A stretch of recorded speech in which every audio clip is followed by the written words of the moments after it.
This is Optimal Living Daily, episode 3241, My Philosophy on Money, by Mr. 1500 of 1500days.com, and I'm Justin Malik.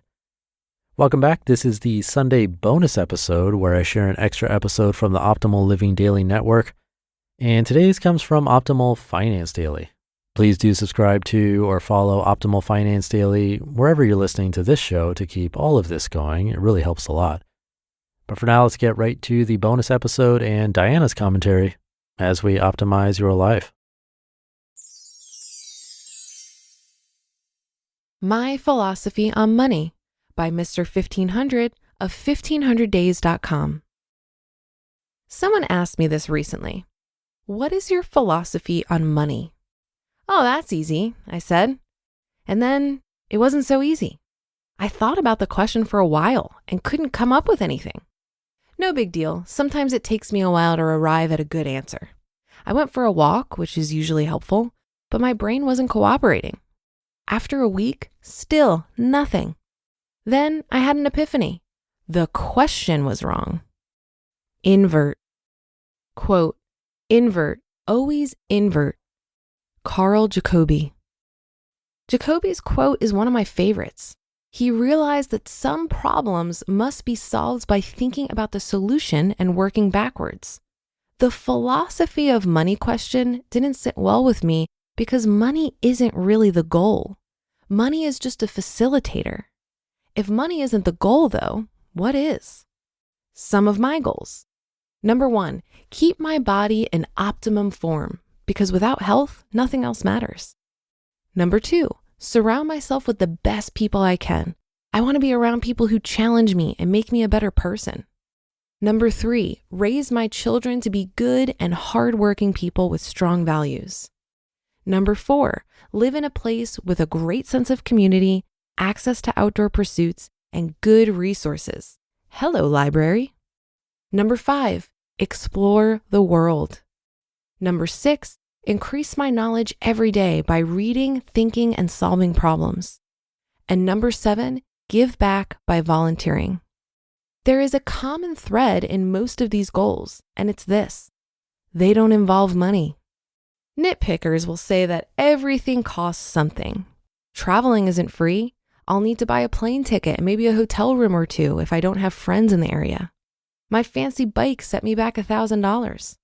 However, these expenses are minuscule when taken in the context of a lifetime of spending. Time, baby, time. There is another common and much more important thread that all of these activities have in common. They all require lots of time. And time is so precious. A 24-year-old may scoff at the suggestion, but I'll bet any octogenarian would have a drastically different viewpoint. So working backwards, time is the most valuable asset. How does one make more time? Not easy. You could keep yourself in top health so that you live longer. This is a great idea. But even if you live to be 100, how many activities will you be able to enjoy at an advanced age? Or you could sleep less. Bad idea. Or my favorite, minimize the time that you need to work for money. Now we're getting somewhere, but there's something I have to make clear about that last statement. I didn't say work less. I said minimize the time that you need to work for money. Financial independence shouldn't be about living a life of leisure in front of the TV eating potato chips.